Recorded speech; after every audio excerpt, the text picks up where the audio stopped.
Hello friends, welcome to Purvanil Education.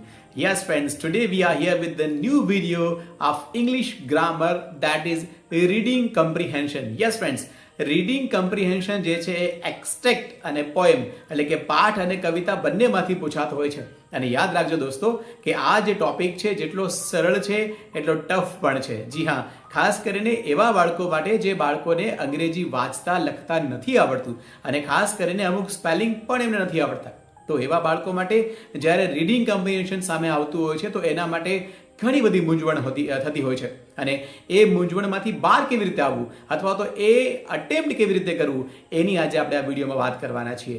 ખાસ કરીને એ વિદ્યાર્થીઓ જે ખરેખર વાંચતા લખતા નથી આવડતું અને એ ખૂબ જ એ બાબતમાં નબળા છે, જેમના સ્પેલિંગની જે ઓળખ છે અથવા તો જે આઈડેન્ટિફિકેશન થવા જોઈએ વર્બ અથવા નાઉન એ પણ નથી આવડતું એમને, એવા બાળકો માટે આજે આપણે વિડીયો બનાવવા જઈ રહ્યા છીએ દોસ્તો. ખાસ યાદ રાખજો, આજે એવી મેથડની ચર્ચા કરીશું જેમાં એ બાળકો જો આ મેથડને થોડા સમય માટે પોતાના જીવનમાં એને ઉતારે અથવા તો એક વર્ષમાં થોડા મહિના પણ પ્રેક્ટિસ કરી શકે, આ જે પદ્ધતિ આજે આપણે શીખવાના છીએ, તો એમના માટે રીડિંગ કોમ્પ્રિહેન્શન ખૂબ સરળ થશે. ખાસ કરીને એ અંગ્રેજી વિષયના શિક્ષકો માટે આજે આપણે જે ચર્ચા કરવા જઈ રહ્યા છે ઇટ્સ વેરી ઇમ્પોર્ટન્ટ. હા, આઈ એમ શ્યોર કે તમે તમારી પદ્ધતિથી ચોક્કસ ભણાવતા હશો, પણ આજે આપણે કંઈક નવો કરવાનો પ્રયત્ન કરી રહ્યા છીએ અથવા તો કંઈક અલગ રીતે એને શીખવાડવાનો પ્રયત્ન કરી રહ્યા છીએ. So let's begin a wonderful topic that is reading comprehension, specially four those kids કે જે ખરેખર વાંચવા અને લખવામાં નબળા છે. ચાલો શરૂ કરીએ છીએ. આ ટોપિકને આપણે હવે પાવર પોઈન્ટ પ્રેઝન્ટેશનના માધ્યમથી શીખીશું. Let's begin the wonderful topic that is reading comprehension. Here we go. તો ચાલો શરૂ કરીએ માસ્ટર ક્લાસ રીડિંગ કોમ્પ્રિહેન્શન્સ માટે. એક્સ્ટ્રેક્ટ્સ અને પોએમ એટલે કે જે ફકરો આવે છે અને જે કવિતા આવે છે, એ કવિતા અને ફકરામાંથી જે પ્રશ્ન પૂછાય છે એ પ્રશ્નને જવાબ કેવી રીતે આપવા, એમાંથી જવાબ કેવી રીતે શોધવા અને આ પદ્ધતિમાં માસ્ટર કેવી રીતે બનવું, એના માટે આ વિડીયો છે. ખાસ કરીને યાદ રાખજો દોસ્તો કે આ વિડીયોમાં જે પદ્ધતિ આપણે શીખવા જઈ રહ્યા છીએ એ ખરેખર થોડી અવ્યવહારુ પણ કહી શકાય અને થોડુંક આ બાળકોના ફેવરમાં પણ કહી શકાય.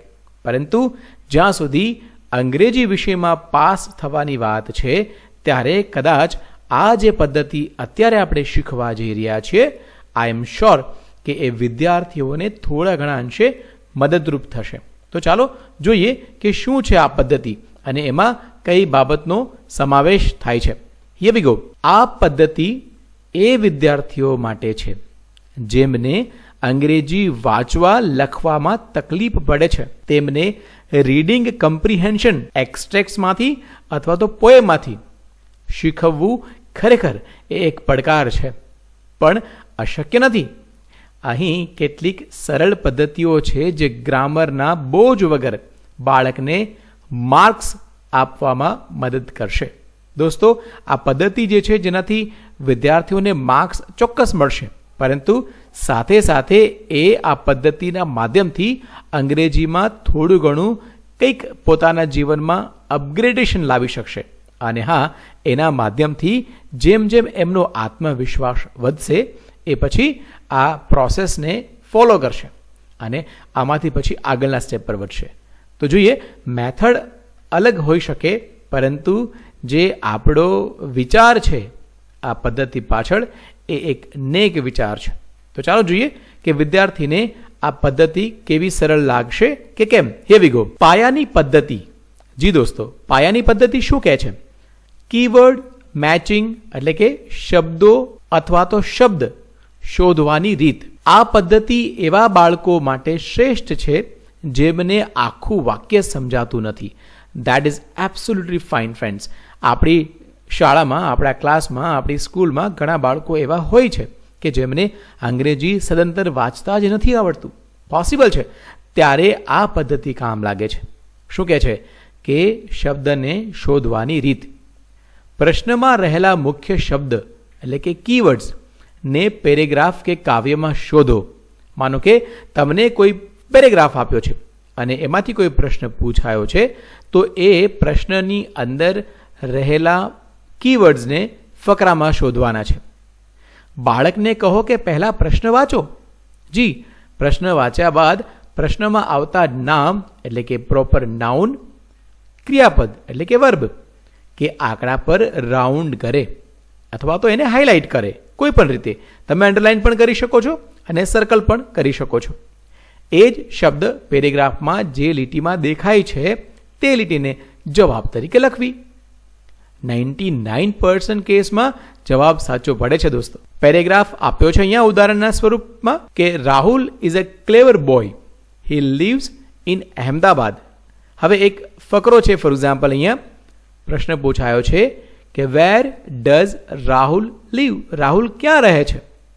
અહીં બાળકને રાહુલ અને લીવ આ બે જે શબ્દો છે અહીંયા પણ છે, તમે જોઈ શકો છો સ્ક્રીન પર કે રાહુલ અને લીવ આ બંને શબ્દો નીચે ફકરામાં લીટી કરીને જવાબ લખવાનું કહો. એટલે રાહુલ અને લીવ શબ્દ પેરેગ્રાફમાં શોધશે અને બીજી લીટી અથવા તો એના પછીનું જે વાક્ય છે એના જવાબમાં આવશે.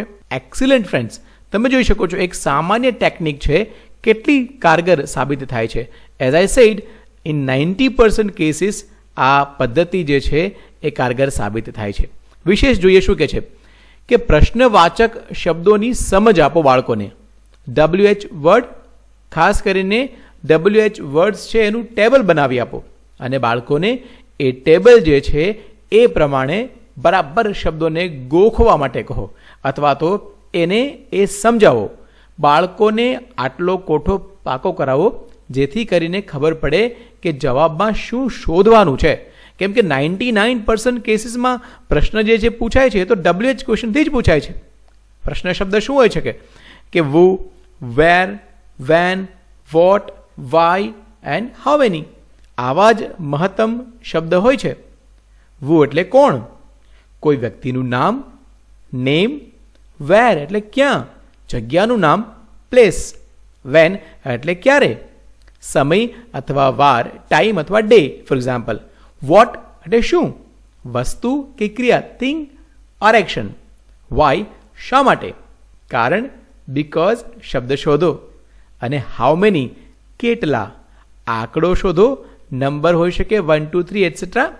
તો આ એક કોષ્ટક છે મિત્રો. આમાં મેં થોડાક મર્યાદિત શબ્દો લખ્યા છે. હજી તમે આમાં તમારા ઉપયોગ પ્રમાણે અથવા તો Bing A teacher you should make sum changes in this as well. તમે તમને યોગ્ય લાગે એ પ્રકારના શબ્દો આમાં એડિટ કરી શકો છો અને પછી એ પ્રમાણે બાળકોને શીખવા આપી શકો છો. કાવ્ય સમજૂતીમાં શું કરીશું? પોએમ કમ્પ્રિહેન્શન માટે રાઇમિંગ વર્ડ્સ. કવિતામાં બાળકોને ઘણીવાર અઘરા શબ્દો નડે છે, તેમને આ રીતે શીખવો. રાઇમિંગ વર્ડ્સ જે શબ્દોના ઉચ્ચાર સરખા હોય, દાખલા તરીકે ડે સે, નાઇટ લાઇટ. આ પ્રશ્ન પરીક્ષામાં વારંવાર પૂછાય છે. The poet says. જો પ્રશ્નમાં પોઇટ શબ્દ હોય તો તેનો અર્થ કવિ શું કહે છે તેવો થાય. મેક્સિમમ કેસમાં આવો જ પ્રશ્ન પૂછાતો હોય છે. તો આ પદ્ધતિ પણ બાળકોને શીખવાડી શકાય. ત્યારબાદ ગ્રામરનો સાદો નિયમ, ધ ડીડ ડઝ ફોર્મ્યુલા. નબળા બાળકોને જવાબ લખતી વખતે ભૂલ કરે છે તેમને આ સરળ ટ્રીક આપો. શું છે ટ્રીક? જો પ્રશ્નમાં ડઝ હોય તો જવાબમાં ક્રિયાપદને એસ કે ઈએસ લગાડવો. મિત્રો, સાદો વર્તમાનકાળ, ત્રીજા પુરુષ જે હી શી ઇટ છે એમાં ક્રિયાપદના રૂપને એસ અને ઈએસ પ્રત્યે લાગે છે, જે બહુ જ સામાન્ય નિયમ છે, પરંતુ આપણી શાળાના બાળકો એમાં પણ ભૂલ કરે છે. સો લેટ ધેમ લર્ન કે જ્યારે ડઝ હોય તો જવાબમાં ક્રિયાપદને એસ અથવા ઈએસ પ્રત્યે લગાડવો. For example, where does he go? Where does he go? He goes to school. તમે જોઈ શકો છો અહીંયા ગોઝ GOES પ્રત્યય લાગ્યો છે. જો પ્રશ્નમાં ડીડ હોય તો જવાબમાં ક્રિયાપદનું ભૂતકાળનું રૂપ આવે એટલે કે V2. For example, when did they play. અહીંયા ડીડ જે છે એ ભૂતકાળ સૂચવે છે તો અહીંયા ક્રિયાપદનું રૂપ આવ્યું છે he played. When did he play? He played in the evening. દોસ્તો, આ પણ એક સરળ મેથડ છે. આ માત્ર એક્ઝામ્પલ પૂરતું તમને આપ્યું છે. આમાં તમે હજી ઘણા બધા સુધારા કરી શકો છો according to your requirement. Yes friends, let's see further detail of ચિત્ર દ્વારા સમજૂતી, વિઝ્યુઅલ લર્નિંગ. યસ, વિઝ્યુઅલ લર્નિંગમાં શું કહે છે કે બોર્ડ પર એક નાનું ચિત્ર દોરીને પ્રશ્ન પૂછો. ચિત્ર કેવું હોઈ શકે? તો કે એક ઝાડ, તેની નીચે એક છોકરો અને ઉપર એક પક્ષી. આવું એક સામાન્ય દ્રશ્ય તમે લઈ શકો છો. પછી ચિત્ર જે છે એ બતાવીને પૂછો, who is under the tree? વૃક્ષની નીચે કોણ છે? બાળક કહેશે બોય, શબ્દ બોલશે. હવે તેને વાક્ય બનાવતા શીખવો. The boy is under the tree. અહીંયા તમે જો who is under the tree, તો હુની જગ્યાએ બોય, ધ બોય. યસ. ફાયદો શું છે આનાથી બાળકની કલ્પના શક્તિ વધશે અને તે પેરેગ્રાફમાં પણ ચિત્ર જેવી સ્પષ્ટતા શોધશે. Who is under the tree તમે અહીંયા ગુજરાતીમાં પણ પૂછી શકો છો કે વૃક્ષની નીચે કોણ ઊભું છે, અને પછી તમે એનું અંગ્રેજીમાં રૂપાંતર કરીને પણ બાળકને સમજાવી શકો છો. યસ. વિગતવાર સ્ટેપ બાય સ્ટેપ સ્ટ્રેટેજી જોઈએ તો પહેલું, સ્કીપ રીડિંગ. પહેલા પેરેગ્રાફ વાંચવાને બદલે પ્રશ્ન વાંચો. થોડુંક આપણે ડિફરન્ટ કરીએ છીએ. એલિમિનેશન શું કહે છે કે પ્રશ્નમાંથી WH અને ડુ, ડઝ, ડીડ કાઢી નાખો. બાકી રહેતા શબ્દોને પેરેગ્રાફમાં શોધો. પછી કોપી પેસ્ટ. જ્યાં એ શબ્દો મળે તેની આજુબાજુનું આખું વાક્ય લખી લો. નબળા બાળકો માટે આ સેફ સાઈડ છે દોસ્તો. મેં વિડીયોની શરૂઆતમાં જ કહ્યું હતું કે આ કદાચ થોડું ઇલોજિકલ હોઈ શકે, પરંતુ ટ્રસ્ટ મી ફ્રેન્ડ્સ, બાળકોને પરીક્ષામાં આ પદ્ધતિથી લખવાથી માર્ક્સ મળતા હોય છે અને એમને પરીક્ષામાં પાસ થવા માટે ખૂબ સરળ આ પદ્ધતિ છે. તો તમે એને આ મેથડ પણ શીખવાડી શકો છો. શિક્ષકો માટે ખાસ ટિપ્સ શું છે કે લાલ પેનનો ઉપયોગ શેના માટે? તો પેરેગ્રાફમાં મહત્વના શબ્દો નીચે લાલ પેનથી લીટી કરાવવાની આદત પાડો. દોસ્તો, હું મારા ક્લાસમાં જ્યારે પણ અંગ્રેજી ભાષા શીખવાડું છું ત્યારે ખાસ કરીને બાળકોને પેન્સિલ, શાર્પનર અને ઇરેઝર સાથે રાખવાનું કહું છું અને મેક્સિમમ શબ્દો પર અંડરલાઇન કરાવું છું અને એ જ સ્થાન ઉપર કે જ્યાં એ ફકરો અથવા તો સ્પેલિંગ છે ત્યાં જ બાળક પેન્સિલથી એ શબ્દનો મતલબ, ઉચ્ચાર અને અર્થ પણ ત્યાં જ લખી લે છે. હા, એ પાઠ્યપુસ્તક જાજુ બધું લખવાથી થોડુંક અઘરું દેખાય છે, મતલબ ચિત્ર એનું થોડુંક અસ્તવ્યસ્ત થઈ જાય છે, પરંતુ અલ્ટિમેટ એમ શું છે? બાળકને શીખવાડવાનો. જોડકા પદ્ધતિ શીખવાડી શકાય. શું છે? પ્રશ્ન અને જવાબના શબ્દો જોડવાનું કહો. For example, vocabulary card. રોજ 5 નવા સ્પેલિંગ જેવા કે બ્યુટીફુલ, ગાર્ડન, ફ્રેન્ડ ચિત્ર સાથે બતાવો. આ પદ્ધતિઓ દ્વારા જે બાળકોને અંગ્રેજીનો ડર લાગે છે તે પણ 5માંથી 3-4 માર્ક્સ આરામથી મેળવી શકશે. તો slow and steady win the race friends. ધીમી ગતિ સલામતી. એક સાથે બધું જ ન આવડે, કારણ કે લાંબા સમયથી એ અંગ્રેજીથી વિમુખ થયેલા છે. એમને નજીક લાવવા માટે થોડુંક પેશન્સ આપણે પણ રાખવું પડશે. Yes friends, let's see further in this process. આ વિષયને વધુ ઊંડાણપૂર્વક સ્ટેપ બાય સ્ટેપ ફોર્મ્યુલા અને પ્રેક્ટિકલ ઉદાહરણો સાથે સમજીએ. આગળ જે આપણે ચર્ચા કરી એ જ ફરીવાર ચર્ચા કરવાના છીએ, પરંતુ થોડું એમાં ફ્લેવર એડ કર્યો છે. શું કહે છે કે જ્યારે બાળકને અંગ્રેજી વાંચતા નથી આવડતું ત્યારે આપણે તેને અક્ષર ઓળખમાંથી શબ્દ ઓળખ તરફ લઈ જવો પડે. It's very simple friend. શું કહે છે કે અંગ્રેજી નથી આવડતું વાંચતા, તો એને શું કરવું પડે? તેને પહેલાં અક્ષર ઓળખવામાંથી શબ્દને ઓળખવા તરફ લઈ જવા પડે. તો બંને પદ્ધતિ અલગ કેવી રીતે છે? શું છે એમાં ડિફરન્સ? ચાલો જોઈએ આપણે એ પણ વિગતવાર. પ્રશ્નનો પ્રકાર ઓળખવાની trick, the answer key method. બાળકને આટલું સ્પષ્ટ સમજાવો કે પ્રશ્ન પૂછવાની એક ચોક્કસ રીત હોય છે. જો તે પ્રશ્નનો પહેલો શબ્દ ઓળખી લે તો અડધું કામ પૂરું થઈ જાય છે. આપણે આગળ ચર્ચા કરીએ પ્રમાણે અહીંયા થોડુંક એને અલગ રીતે દર્શાવવાનો પ્રયત્ન કર્યો છે. ફોર એક્ઝામ્પલ, જો પ્રશ્ન આનાથી શરૂ થાય, મતલબ આ જે WH વર્ડ્સ અહીંયા તમને આપ્યા છે એનાથી પ્રશ્ન શરૂ થતો હોય ત્યારે તો જવાબમાં આવું કંઈક શોધવું. વુ એટલે કોણ? કોઈ વ્યક્તિનું નામ, કેપિટલ લેટરવાળો શબ્દ. અહીંયા ખાસ યાદ રાખજો કે બધી જગ્યાએ મેક્સિમમ છે એ વાક્યનો પહેલો શબ્દ કેપિટલ હોય છે, that we know very well, પણ નામ વચ્ચે હોય તો એમાં પણ કેપિટલ હોય છે. તો 99% કેસમાં કેપિટલ લેટરવાળો શબ્દ જે છે ને એ થોડુંક બાળક માટે સરળ થઈ જાય છે. જેમ કે અહીંયા ઉદાહરણ આપ્યું છે, રામ, ટીચર, ફાધર. આ માત્ર એક્ઝામ્પલ સ્વરૂપ છે. હવે આને તમે વિશેષ ઉદાહરણ સાથે બાળકોને પણ એક્સપ્લેન કરી શકો છો. પછી વેર. વેર એટલે ક્યાં? કોઈ સ્થળ કે ઇન, ઓન, નિયર પછીનો શબ્દ, જેમ કે સ્કૂલ, ગાર્ડન, ટેબલ. કોઈ સ્થળ કે in the table, on the table, near the table. Yes friends, તો અહીંયા ઇન, ઓન, નિયર આવા શબ્દો આપ્યા હોય એના પછીનો શબ્દ એ તમારો જવાબ 99% કેસમાં હોઈ શકે છે. વેન એટલે ક્યારે, સમય, વાર, સવાર, સાંજ કે આંકડા. જી ફ્રેન્ડ, 7 AM, મંડે, મોર્નિંગ વગેરે માટે આ વેન શબ્દ છે એનો પ્રયોગ થાય છે. તો જવાબમાં કંઈક આવું તમારે શોધવું પડે. ત્યારબાદ વોટ એટલે શું, કોઈ વસ્તુ અથવા શું કામ થયું તે, રાઈટ. Pen, cricket, reading.